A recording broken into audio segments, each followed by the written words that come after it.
Welcome back, everybody. This is Propel Pitch, a virtual competition of Jewish Atlanta innovation. We hope you enjoyed visiting with our grantees and watching their pitches. And for those of you who might have come to the party a little late, I'm Jori Mendel, and I'm representing Federation Innovation here tonight. So before we announce our finalists and officially get this party started, the competition, I want to take a moment to share Federation Innovation's vision for creating lasting impact in our Atlanta community and beyond. We believe the potential for innovation exists all over. It's simply waiting to be recognized. Israel did not become the startup nation by doing what had already been done. They saw possibilities for innovation in unexpected places, and we do too. From health and human services to education and spiritual life, we're helping Jewish Atlanta take courageous and bold steps forward towards positive change. We're committed to significant early stage funding, talent development, mentorship, and more, as evidenced by what we're doing here tonight at Propel Pitch. Thank you to our incredible community leaders who helped create tonight, and to Mark Rothberg and Ryan Silberman in particular. They lead our Innovation Advisory Committee, and they help us move our dreams forward. And lastly, to the Marcus Foundation for believing in tonight and helping us make it a reality. And to all of my coworkers behind the scenes and to Meaningful Media making tonight happen, thank you. Now it's my absolute pleasure to introduce my co-host for the evening, Russell Gottschalk. He's a longtime, incredible Atlanta producer, and he is my teammate at Federation Innovation. Thank you so much, Jori. What a privilege and pleasure to be co-hosting Propel Pitch with you tonight. And a big thank you to everyone who's here in our community who have an important role to play tonight as well. You can vote with your dollars and help us choose our community award winners by going to the link in the chat and direct your money where your passion lies. All gifts will go directly to the organization or organizations of your choice, and all donations up to $10,000 will be matched by Federation Innovation. Last but certainly not least, we are joined by a group of smart, thoughtful, and highly regarded judges that will press these grantees on their growth strategies, potential for impact, and leadership. We are privileged to be joined by Renee Blumenthal, Vice President of the Marcus Foundation, Neil Cohen, co-founder of Tip Top Cocktails, Monica Dolores Hooks, Executive Director of Women's Entrepreneurship Initiative, and Leora Weinstein, a serial entrepreneur specializing in digital transformation. There will be tough questions asked and tough choices made to determine who will win our top prizes of $20,000, $25,000, and $35,000. Russell, that's a lot of money. I know, up to $100,000 is no joke. It's a good thing we've been hard at work supporting pitch development, producing videos, and sharing these incredible innovative ideas for our Jewish community. It's a great thing. We'll be hearing from our judges' top 4 pitchers and one top pitcher as determined by social media vote. So, to the 7 grantees that will not see themselves in the upcoming video, please, please don't be disheartened. We believe in all of you and we appreciate and celebrate it. You made it here as a Propel grantee. Did you know that our applications only have a 10% application acceptance rate? So let's celebrate that. You are doing incredible work. We are so thankful for you, for your support of tonight, and everything you do every single day. Amen, Jori. And to the 5 finalists that will soon be announced, get ready to join us backstage. Are y'all ready? I'm ready. I literally cannot wait. Me too, Russell. I know who's in the video, but I'm still just so excited. Yeah, I'm wondering what our community thinks. This is a great time to test out our chat. Go to the stage tab. We are in the stage. Type it in. Are you excited to see the finalists? That's an awesome idea, Russell. You always have the best, most innovative ideas. So come on, everyone. Type in the chat. We need some love here. You know, we're sitting behind these computer screens by ourselves. So come on, let's get this party started. And wow, I also see people have already been busy donating to our fundraiser. So thank you. Keep it up.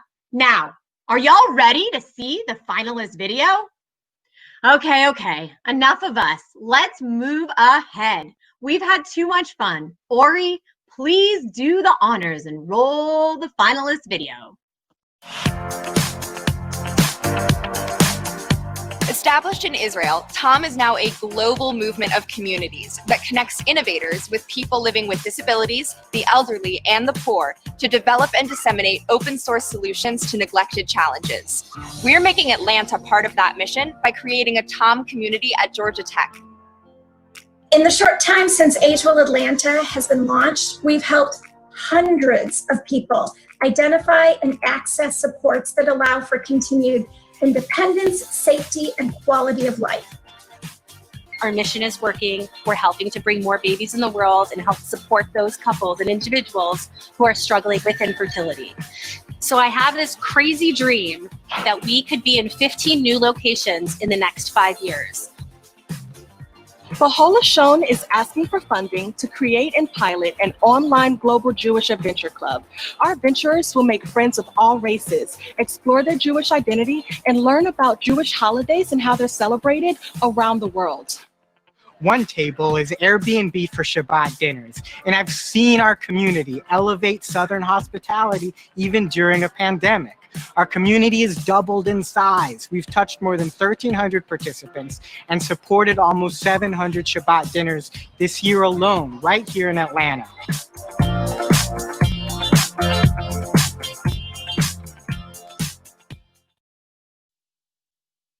Hello, everybody. Wow, those were awesome. It is my pleasure now to introduce our first grantee, Tikkun Olam makers. We are inviting Lauren and Teddy out, who will be representing Tikkun Olam makers. I want to let you guys know how this is going to work. We're going to bring out a few judges to speak with each grantee. They'll be coming on and off the stage. And we're going to work with the technology, and it's going to be great. But I wanted you guys to be ready for that. I want to bring out Lior as well, and Monica and Renee. We'll be ready to get this party started. All right. Everyone's taken to the stage. Hi, Lauren. Hi, Teddy. Hi, Monica. Hi. Awesome.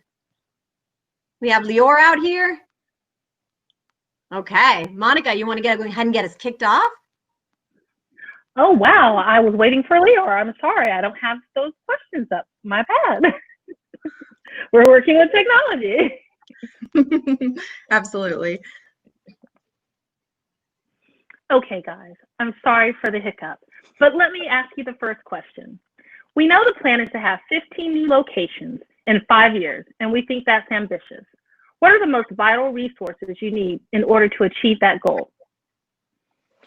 So I think kind of the main resource that we really need is first the communities that we're able to kind of have these makers and need knowers and work together to create these new products and help us towards our moonshot goal of 250 million.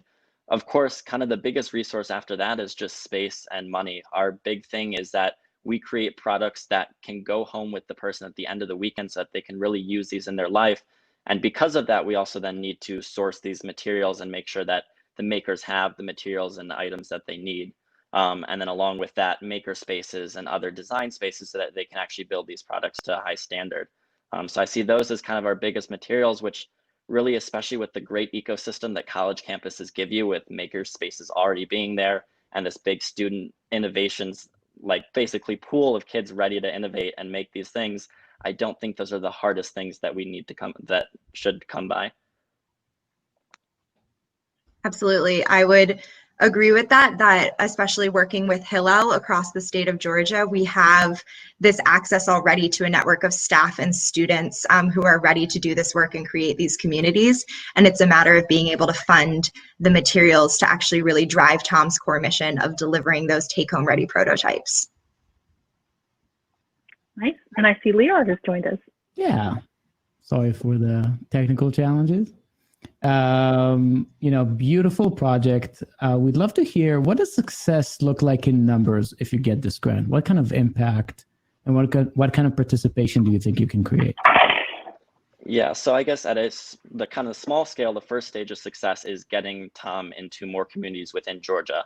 So as Lauren mentioned, with our relationship with Hillel, we think we can get a lot more campuses in the state of Georgia that also have Hillels impacted with Tom and building these communities. And then kind of on a larger scale, getting us closer to those 250 million people affected We started in 2014, Tom Global. Since then, we've had over 585 projects and over 130,000 projects actually delivered to people. And last year at Georgia Tech, we were going to have 8 maker teams working with 8 individuals in the Atlanta community to create products for them as well. So scale that up by 5 or 10 more universities per year for the next however many years we can keep this going, and you really start to see this exponential growth in the projects that we're able to create and the people that we're able to help. I think we'll see that success in numbers of Jewish students across the state engaged as makers as well. Hillel currently serves 24 campuses and over 5,000 students statewide. So imagining how many of those universities as well as Jewish students that we could impact by involving them in this work too. Like Teddy said, scaling that up to 5 or 10 campuses over the next few years. Beautiful. How do you guys plan to increase the odds of the solutions getting commercialized or being used by more than the original need owner? So the goal is actually that we're creating these products that really don't have that big of a commercial market, that are more specialized per person. The way that we kind of get this back access though is that every product, a big thing we stress during the Make-a-thon is documentation. So that at the end of the weekend, these people document their solutions, we upload them to the Tom Global site, which has all the projects that every Tom community across the world has done.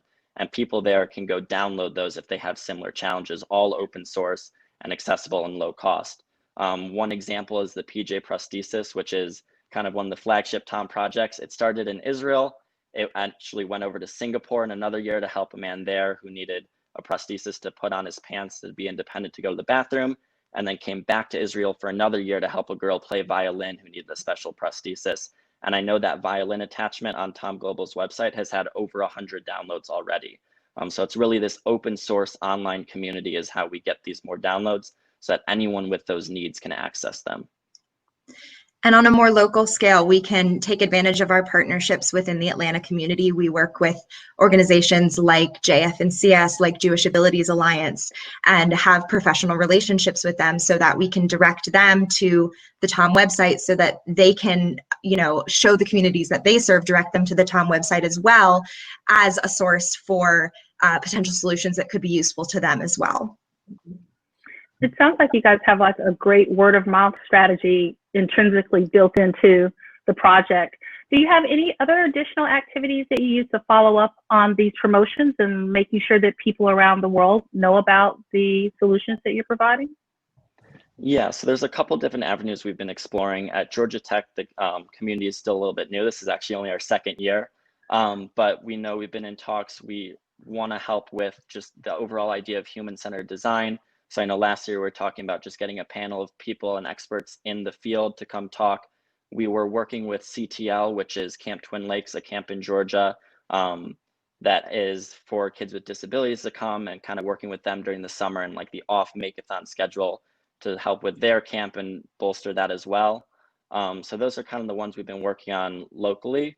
And then I think just globally as well, we have this entire Tom organization that if we do something at Georgia Tech, there's a fellowship program of all college campuses right now that are involved. Everyone else will hear about it, and then they can disseminate it within their own communities. So it's this large network that has a global reach from the US to Japan to Australia to Israel that really can all use their own resources to also push our projects out. Very nice. Fantastic work, Teddy and Lauren. Thank you so much. Thank you, Monica and Lior, for leading the conversation. We're going to pull you off and make room for our next grantees. Let's give it up in the chat for Tikkun Olam makers. Next up, we will have AgeWell, joined by Jennifer Curry and Jessica Dugan. Monica, we are going to keep you here to lead the conversation. We got a little bit of technical difficulties with our judges, but I think that first conversation went well, and we are figuring it out as we go. Okay. So it's a moment to switch over the people on the stage. And as we get ready for AgeWell, I want to remind everyone in the audience that AgeWell is Atlanta's one-stop shop for programs and services serving older adults and their families. It is a collaboration of some fantastic organizations here in Atlanta, and I see that we are being welcomed by Jennifer, and her associate Jessica should be out shortly. Howdy, Jennifer, how you feeling? I'm feeling great. What an exciting night. I don't know how, I'm just so glad to be a part of this project with so many other great programs. It's just really terrific. Fantastic. Monica, please begin our questioning. I'm going to exit stage right, and Jessica is going to be joining us. Thank you so much. I'm looking for the questions. I want everyone to know that I am filling in for all of our incredible judging staff. And so I am pulling up other questions with our technical difficulties. I'm sure that everyone can appreciate this. How are you doing, Jennifer? I'm doing great, Monica. How are you? I'm doing well. Thank you for your patience with us. Oh, well, thank you for our patience with us, because Jessica was supposedly on first, and then so we'll get us all on here together. It's so much fun, the COVID tech, right? But I think that we're ready to go. So the first question that we have for you is, how would this concierge model be expanded to reach more people? Well, that's a really great question. So this program was launched. Hi, Jessica. Monica, do you want to repeat the question just in case, if that's okay? Just in case, I don't think Jessica heard the question. Absolutely. The question is, how would this concierge model be expanded to reach more people? Okay, so we were just, we had such fascinating conversations in our sessions about this. And I would say that about 90% of the people who call us looking for help are older adult caregivers of older adults who may also be older adults themselves. So they're often calling us, and they're asking us as the concierges to basically guide them through this process. But we're not always getting to talk to the older adult themselves. And those people are, you know, as long as they are still cognitively intact, they are the ones that get to make their decisions about how they age and where they age. So we are really hoping to expand our outreach of AgeWell Atlanta so that we can get more than the caregivers who are calling us now, and actually be having more older adults call us as well. We get calls from professionals, we get calls from older adults, we get calls from caregivers, and it's really fantastic to have a one number and one website and a concierge there to guide them through that. So I hope that answered your question. Jessica, is there anything you wanted to add to that? One of the things that I think we've already expanded, and I think it has the ability to expand even more and grow even more, because in the initial inception of AgeWell here in Atlanta, it was actually just Jennifer, and she was having to juggle both the managerial and being in charge of the program and the concierge services. So we've already seen the ability to be able to expand that even more because they added me. And so now I'm one of the people who answers the phone when somebody calls the 1-866-AgeWell, or answering emails. I think I should hand the microphone over to Neil, who has joined us in leading this conversation. Hi, Neil. Hi, how are you?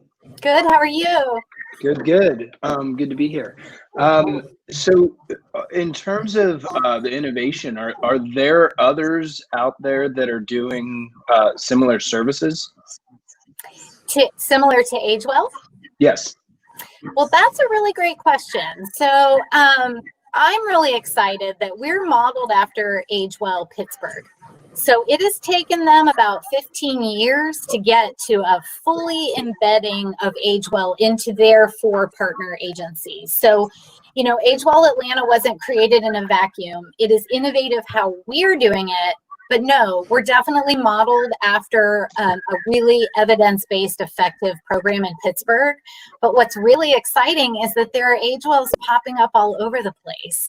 And so at the beginning of the pandemic, I basically started an AgeWell cohort. And so every 2 weeks, myself and my counterparts at the other AgeWells get together and talk and share best practices and learn from each other. And we're constantly sharing our innovative ideas. So we've got AgeWell Cincinnati. They're a little older. They've been around a little bit longer than AgeWell Atlanta has, but no one has been around as long as AgeWell Pittsburgh. But we now also have AgeWell Baltimore, and we have AgeWell St. Louis that is looking into starting up. So that's really exciting. But in the Atlanta area, is there anything like AgeWell for the Jewish community in particular? No. But the agencies that are part of our partnership, and I think you all heard those in the video, so I haven't repeated those, but those 4 agencies coming together is kind of unprecedented, and for this AgeWell Atlanta collaborative. So that's a big innovation right there. Did that answer your question? It does, and yeah, coordination between multiple nonprofits is certainly unique and sometimes challenging. So that's admirable and great. And it didn't happen overnight, right? Jennifer, can you talk a little bit about, once you do reach those services you work with, is there enough capacity for programs and services in the community to refer folks to, or would that need to be expanded as well with the concierge service? Wow, that is a great and really complex question. There is not always capacity because, quite honestly, every agency of our 4 partners, there are 3 of those agencies provide direct services. So the Marcus Jewish Community Center, Jewish Home Life, and Jewish Family and Career Services provide those. But you know, if you're familiar with working with nonprofits, each agency has a variety of different funding sources for different programs that kind of come and go, right? And so the criteria for those programs, and it's incumbent upon Jessica and I to keep updated on all of those for people who call us, but there isn't always enough depending on whether someone can afford it or not, where they live. These are some barriers I'm mentioning, where people are geographically, and also there are waiting lists for services, because especially for people who want to stay within the Jewish community because of the quality and the reputation, you know, Berman Commons, for example, assisted living in the Cohen home can meet that capacity for people who can afford those services. William Bremen Jewish Home is a top quality 5-star nursing home, and it's not just members of the Jewish community who want to go to William Bremen Jewish Home. So sure, there's absolutely a waiting list to get into those services. I think the biggest, and in fact, I'm going to turn it back on you. What do you think of all the services that people call us for? What do you think the one service is that we have that has the biggest capacity issue? In Atlanta, in particular. Anybody? Affordable housing. I was going to say housing is definitely. It's housing. It's affordable housing. And, you know, there's a wide variety of settings that older adults can choose to live in, anything from their own home to an apartment complex, to a senior apartment complex, to a continuing care retirement community, to assisted living. And people don't always know where they fit in, but, you know, we have the Jewish and Zabin Towers, and those are HUD subsidized, you know, low income housing for older adults. And the waiting lists for all of those in the Atlanta area are huge. They're especially right now, right? Thank you both so much for being here, Jennifer and Jessica. It has been an absolute pleasure. We're so grateful for everything you do. I'm going to welcome up the Jewish Fertility Foundation now, and I think Lior is going to join me back here. Hello, Elana. Welcome. Woo-hoo! We're excited. Wow, this is awesome. Yay! All right, and we're just waiting on Ellie, but you know, He's Lior. doing his best. Yeah, I keep thinking how many times We Lior's made on it. your guys' side, and he's happy to be the judge tonight, right? Hello. Amazing. Well, I'm going to let you take it from here, Lior. Perfect. Great mission, Elana. Thank you. I actually have family members who had used you as well, so I highly appreciate it. So your plans to have 50 new locations in 5 years, which is quite ambitious. What are the most vital resources you need to achieve that goal? So I have to tell you, the first thing that really comes to mind is street cred. I'll use Ellie's terminology, and it's the truth. We had the local organizations in Atlanta like Federation and the Marcus Foundation give us local street cred, where we were able to actually begin to fundraise in Atlanta. And it was because of their belief in us. We're at the next level now. We have about 4 cities waiting on us to be able to take it to the next level and open up offices in their locations. But we believe we need national funding in order to make it a little bit easier for us to enter those cities. So we need national street cred in order to gain national funding to be able to really take it to the next level. Terrific. So if you think about, the experiment you did in Cincinnati, Ohio.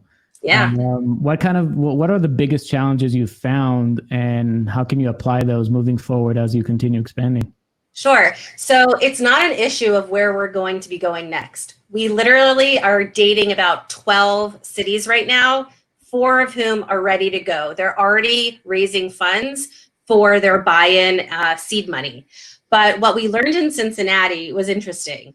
Once we actually moved from an exploratory committee to an advisory council, clients were reaching out to us, but we weren't quite ready to offer services. Our advisory council, who have full-time jobs, were actually doing the work behind the scenes with me. And we learned, number one, we need a staff person in the city by the time we open, sooner than we anticipated. So we've shifted the model a little bit. Hi, Lana and Ellie. Hello. Congratulations on being a finalist. Thank I you. think we already asked you about, you've got some ambitious expansion plans, 15 cities in 5 years. How will you actually do that? Are you looking at a franchise model? How will you do this and it's in scale in a short amount of time and efficiently? Sure. So we've been dating a lot of cities, as I had mentioned. It's not an issue of which cities we're going to be going into, because people have been reaching out to us for years and years trying to open up offices in their location. What we understood is that our model is working, and we've spent about a year with our attorneys looking at different models, whether it's franchise or offering our consulting services. What we understood in the end is that we are one, and we really want to be able to own the project in each city. So when we're in Cincinnati, our staff person works with us, and we're part of one headquarters organization. How are we going to do it?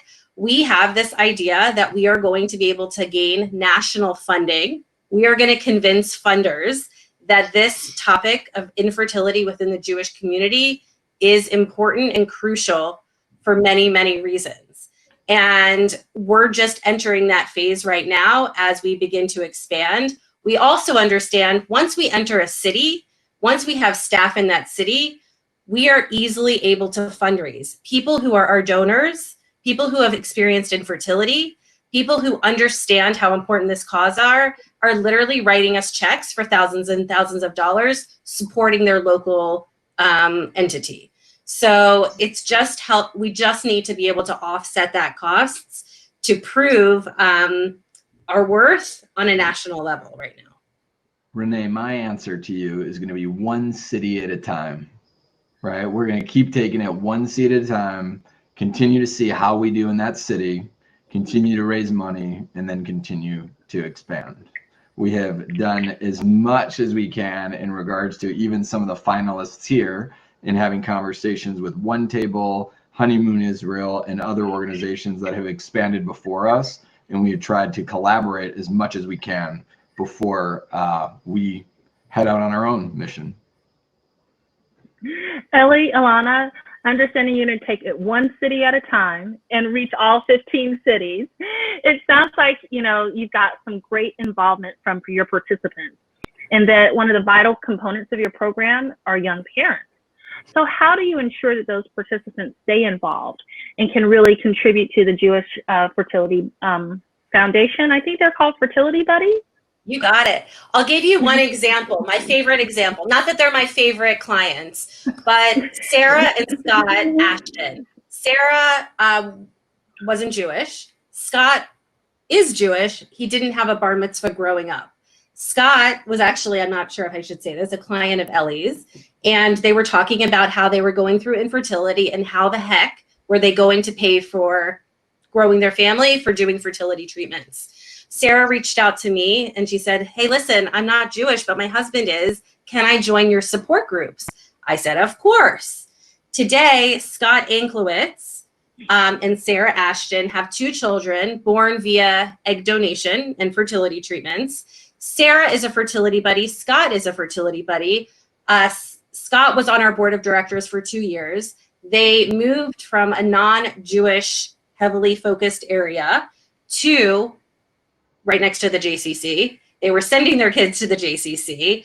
They're not going to probably be typical religious Jews, as some might know it, but they're hosting in a few weeks an event at their house for other young parents who have gone through Jewish Fertility Foundation services in partnership with 18 Doors, an interfaith organization, because that's who they are.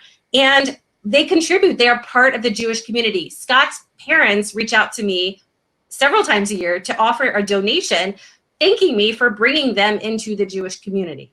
And that's a typical example, though we work with everybody from interfaith and unaffiliated to Chabad and Kollel and everybody in between.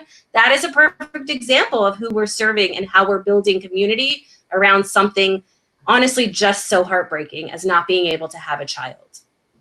That is a great example, Elana. Thank you for your time and for representing JFF, your incredible leadership. Thank you, Ellie. Let's give a round of applause in the chat, some words of encouragement. Very excited.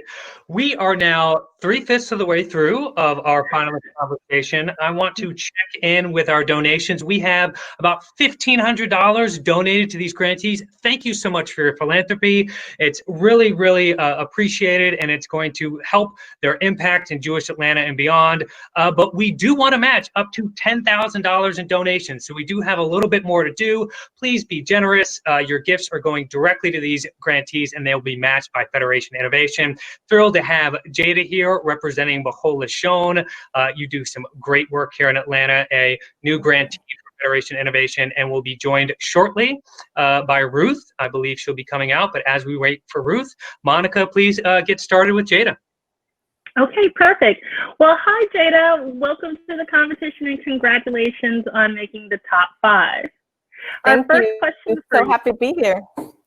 Well, we're happy to have you. Our first question for you is, can you give us a sense of the total addressable market for Lashon?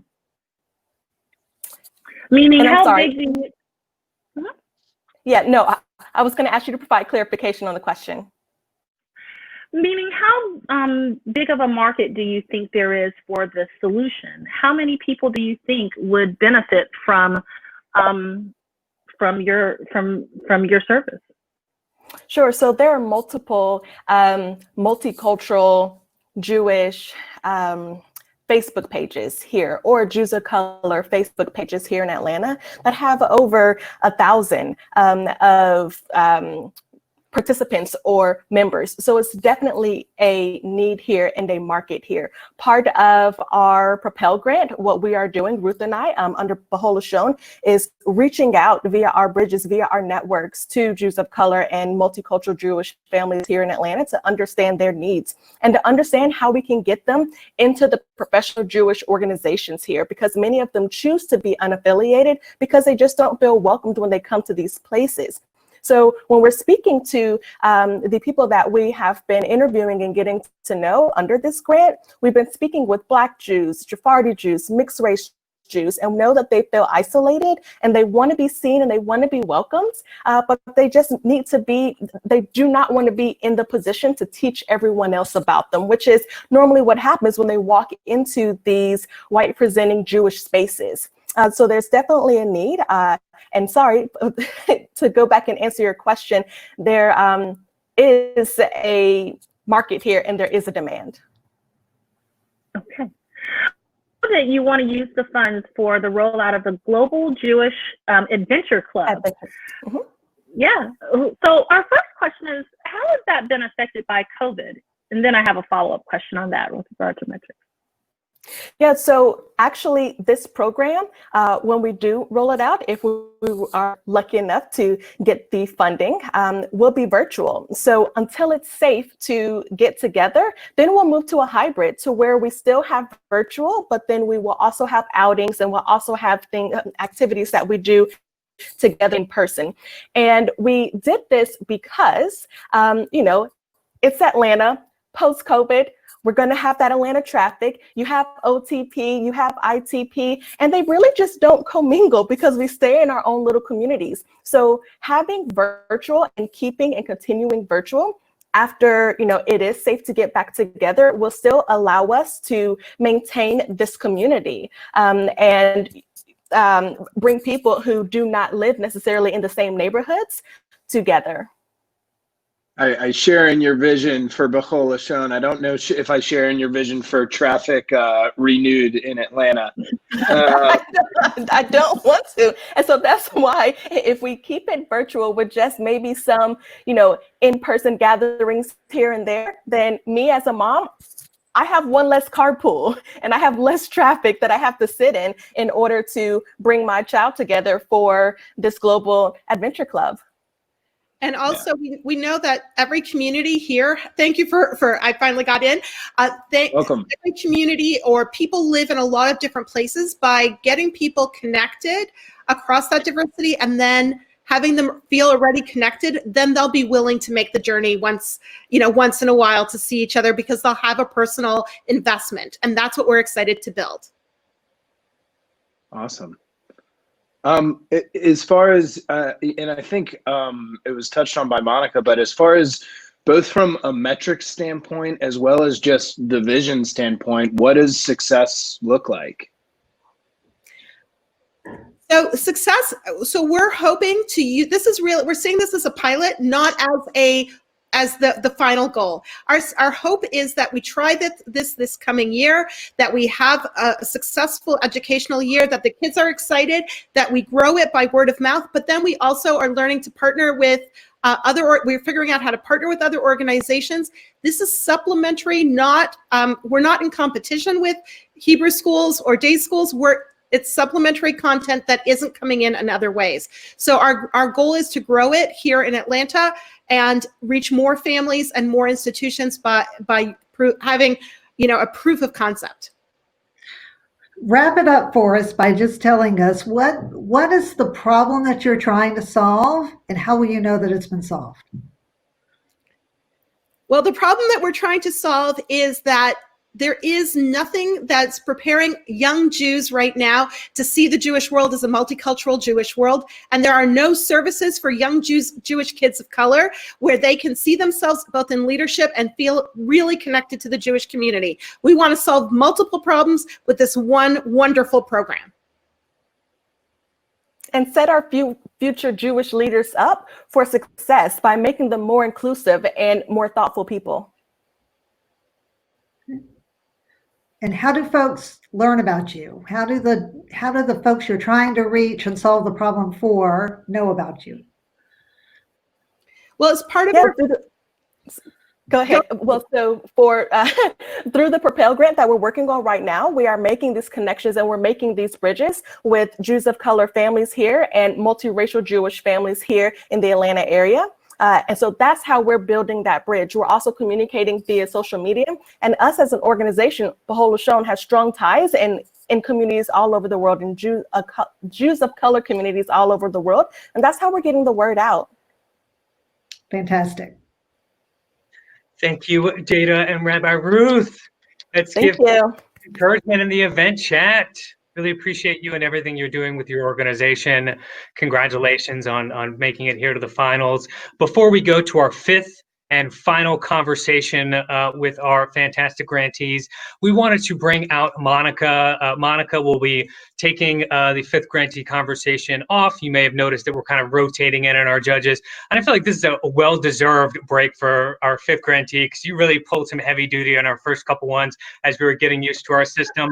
I wanted to moment to personally thank you for being a part of this process.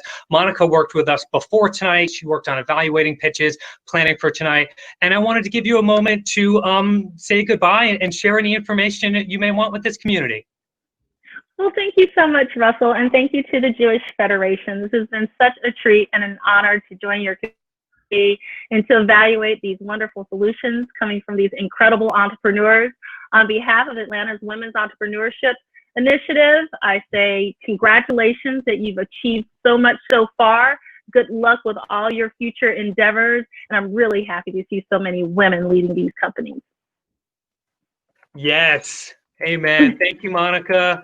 Give it up for Monica in the event chat. She will be heading to the judges' deliberation after our next conversation. The judges will have a chance to discuss and do their awards, announce who they plan to have as the top 3 winners. Again, first prize of Propel Pitch is $35,000. Second prize is $25,000, and third prize is $20,000. We will end the night with OneTable, represented by Levy, and Renee is going to be leading that conversation when OneTable comes out. I know that OneTable has been around in Atlanta for a while, and I look forward to hearing from Nir. Renee, please take it away. Great. Hi, Nir. Good to see you. Thank you so much. And last but not least, how would you describe for us, what's the ultimate goal of OneTable? Is it more, and forgive this crude expression, is it more butts and seats for Shabbat, or more the longer term, having more people connected to their Jewish identity? And how do you measure that? Renee, great question.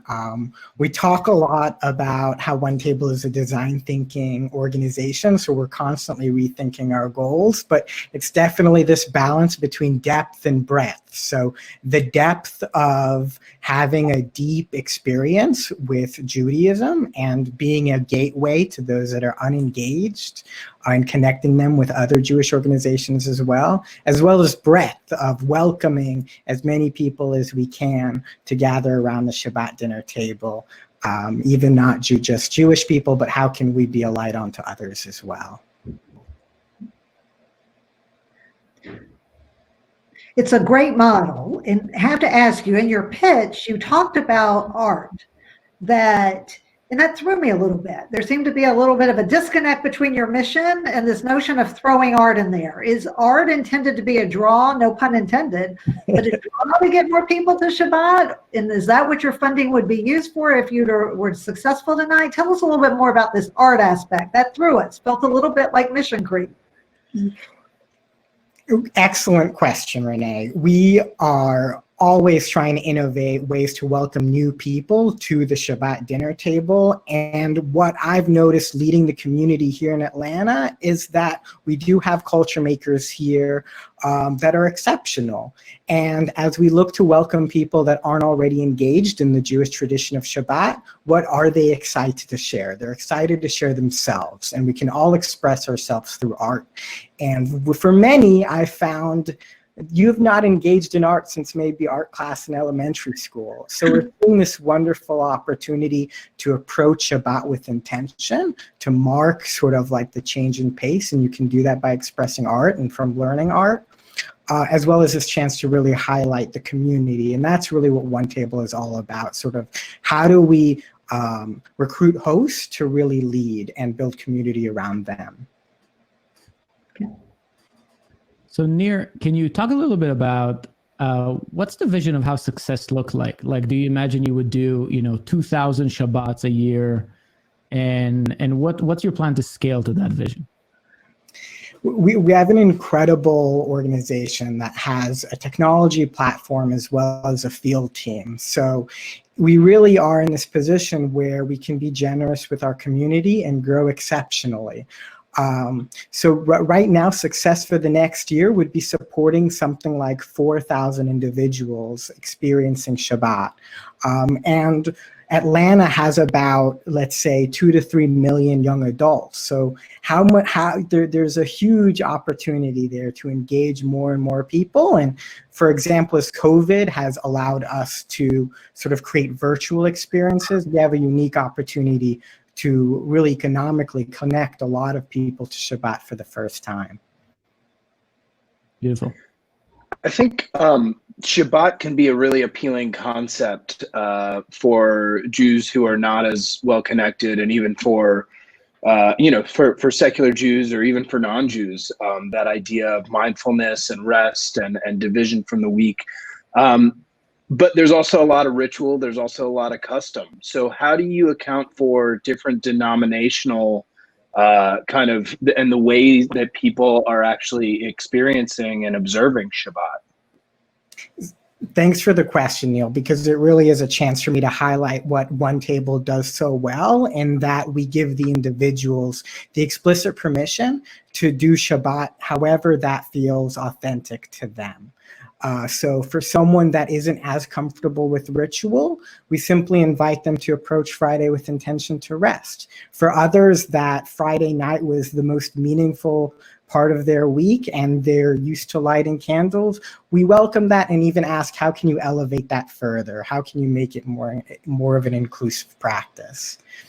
And through the model of having a field team where we literally coach young adults that are interested in elevating their practice, we sort of bring that out through conversation. Thank you, Neil. We really appreciate you being here with us tonight. Let's give it up for OneTable in the event chat. Fantastic work tonight, Neil. Thank you so much. And now we are wrapping up the competition part of our program. I do want to give our judges a chance to say a goodbye and a send-off in the same way we did Monica. We'll do this alphabetically. Lior, what did you think about tonight? Anything you want to leave with the people before you say goodbye? You know, I love it as an Israeli and an American. You know, I think this is very important in how it connects the community. I think all the missions here are just wonderful and everybody did a good job. And as an appeal to anyone else, all the projects here, please reach out to me on LinkedIn or whoever. I'd love to mentor and help and connect in any way I can. And just good luck. You're doing great. Thank you, Lior. Good luck with your deliberations. Neil, please, anything you want to share with our community? Sure. I think as an entrepreneur myself, in early stages, as I would consider it, it's kind of funny to sit in this position for me, because we're still in trial with Tip Top Cocktails. I'm a co-founder of a canned cocktail company. But it's inspiring to hear from so many, oh, thank you, Russell. Nice product placement. It's inspiring to hear from all of the people who are driving these organizations. Every one of you has a mission and is so incredibly passionate. And just learning from you about what you're doing, you're all making great impact. And this is a really hard decision to make. But I thank all of you for the work that you've done and the Federation for allowing for this forum, because I've learned a lot and I've enjoyed it a lot. So thank you. Thank you so much for your leadership, Neil. Good luck with deliberations. And last but certainly not least, Renee, thank you so much for being here tonight. Is there anything you want to leave with the community before you depart?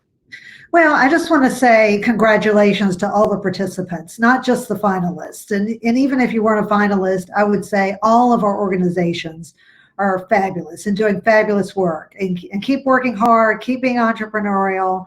Congratulations to all of you. Congratulations to the Federation for this event tonight. It's tough in a challenged COVID technical world, but I think it worked.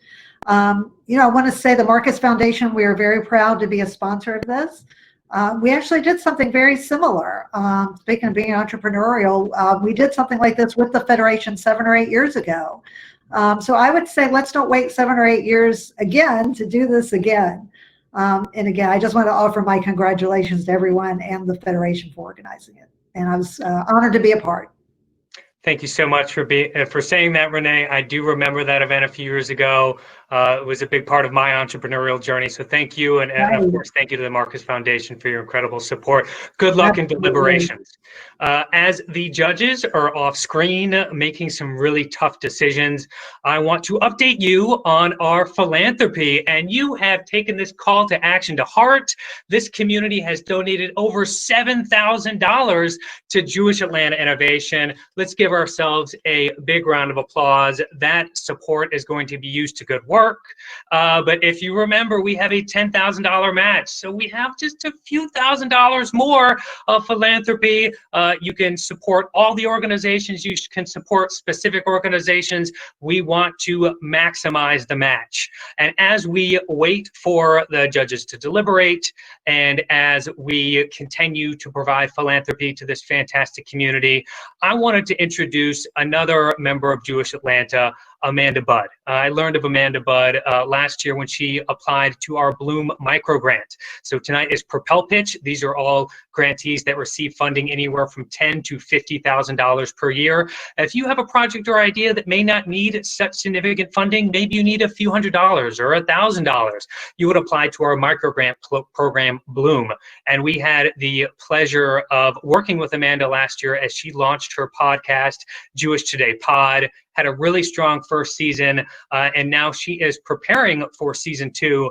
And I'm really excited for her to be joining us tonight to talk about her work, talk about what she's learned in Jewish Atlanta, inspire us with some of the stories that she's capturing, and also maybe tell us a little bit about what it's like to make a podcast. I'm sure everyone out there has a podcast or a podcast that they subscribe to, that they enjoy listening to. Podcasting is certainly blowing up during the pandemic. And don't worry, Amanda will be joining here shortly, so we will have a conversation, and it will not be me talking about Amanda's podcast, Jewish Today Pod, this entire time. But as we wait for Amanda to come out, I do want to once again thank you for being here and let you know that Federation Innovation, our Propel application, if you want to potentially be a member of the Propel cohort, our Propel application will be open in a couple of weeks. It will be open at the beginning of February, and applications will be due in the beginning of March. Again, supporting new ideas for Jewish Atlanta, supporting new projects at legacy institutions, and also supporting local chapters of national nonprofits. You'll see from all the grantees represented tonight that we support and fund a diverse array of organizations. You know, Jewish Atlanta has a ton of community needs, and we are really proud and privileged to be able to support all sorts of initiatives, whether it's health and human services, education, spiritual life, next-gen engagement. Federation Innovation is dedicated to supporting Jewish Atlanta and the changemakers that are keeping our community thriving. I was not planning on talking for 2 minutes as Amanda joined us on stage. So let's perhaps sidebar for a moment and get her out so we can have a bit of conversation. Just give us half a minute. Welcome, Amanda. So glad you could join us. A lot of traffic getting here, I understand. Thank you so much for being here. We got just a minute or so left here. Please tell us about Jewish Today Pod and what you're excited about for season 2. Yeah, absolutely. Thank you so much, and apologies for the tech issues there. But yes, like Russell had mentioned before, Jewish Today Pod is a recipient of one of the Bloom microgrants with Federation. And I just want to say thank you for all of your support and advice for season 1. I'm very excited for season 2. Unlike season 1, where we focused a lot on the amazing work that Atlanta Jewish community is doing here, as we've seen throughout the night, this second season is pivoting, and we're talking about some of the tough issues that the Jewish community faces that many of these issues haven't really been talked about broadly. So we're exploring the LGBTQ Jewish community, Jews of color, effective allyship, and Jewish spirituality. But I don't want to give too much away, but these are just some of the themes that we'll be teeing up. And as you can see, my trusty podcast assistant, Archie, will be here to guide the way with me. Well, thank you for having Archie on the call. Propel Pitch was very deficient in pets, so you have helped us check that box. One last question for you. If there is a single interview or interviews that you were most excited to be able to undertake, can you share some of the subjects that you were really thrilled to be able to capture their stories? Yeah, absolutely. So my third episode featured a member of the Jewish community in Miami, and she found the podcast through an Instagram hashtag, which just goes to show the modernity that the Jewish community is facing in terms of engaging with new media. But her name is Mariana, and she converted to Judaism, and she's from Brazil, actually. And so we talked about her conversion journey and just like we called them beshert moments, or moments that were meant to be through her conversion experience, whether it was in New York or Florida. And her experience just really stuck with me, especially as one where I don't hear that many conversion stories, and nevertheless from somebody who's not American or born here. Well, I can't wait to check it out. Find it where you find your podcast. Let's give it up for Amanda Budd. Thank you so much for your leadership. Thank you, absolutely. And Jori's presence is a sign that the judges have concluded their deliberation. Jori, what news do you have? It was a heated moment back there, Russell, but it was awesome. I gotta say, just my hat's off to all of our grantees, every single one of them. So, can I get a drum roll? I'll do my own drum roll. All right. Sweet. In third place, are you ready? Can you control yourself? Okay. We've got AgeWell. Congratulations, AgeWell. Jennifer, you guys were awesome. So, woo, please fill up that chat. I am so excited. All right, can I get a drum roll for spot number 2? All right. Woo, Jewish Fertility Foundation. Oh, that'll really help with those expansion plans. That really will. Can you imagine? It's going to be awesome. And to think, they started here, the model here in Atlanta, bringing the best of Atlanta to Atlanta and beyond. Awesome. Whew. Okay, deep breath. Ready. Tension building. All right. And in first place, Tikkun Lawmakers! Hey, Tikkun Lawmakers! Amazing. We cannot wait to see what you do at Georgia Tech and on all of our campuses, and we believe it's a model that can go even beyond that. And wow, amazing to think something that started in Israel as well is here. I mean, this is our DNA, Russell. Everybody here, it's incredible. So a huge, huge congratulations. And is it time to cheers, Russell? That's what I was just reaching for. I feel like we have done some good work tonight. And more importantly, these grantees do great work every day. So let's raise a glass. Mine's still empty, but this is my glass. It will be full soon. I didn't quite get to that point in the evening, but cheers to everybody. Cheers to you. Cheers to everyone in the audience. This event will stay open till 9:15. So we've got about 20 minutes or so. Grantees are welcome to head back to their sessions. Attendees are welcome to head back to the sessions as well and celebrate with the grantees on what a fantastic night it has been. And I just want to say thank you again, audience, for being here. So many of you are of that enterprising spirit. You have built this city. You have built our Jewish community, and we would not be here without you. So thank you. Russell, you are the best co-host ever. And thanks to the team behind this. And all right, everyone just, get home safe, right?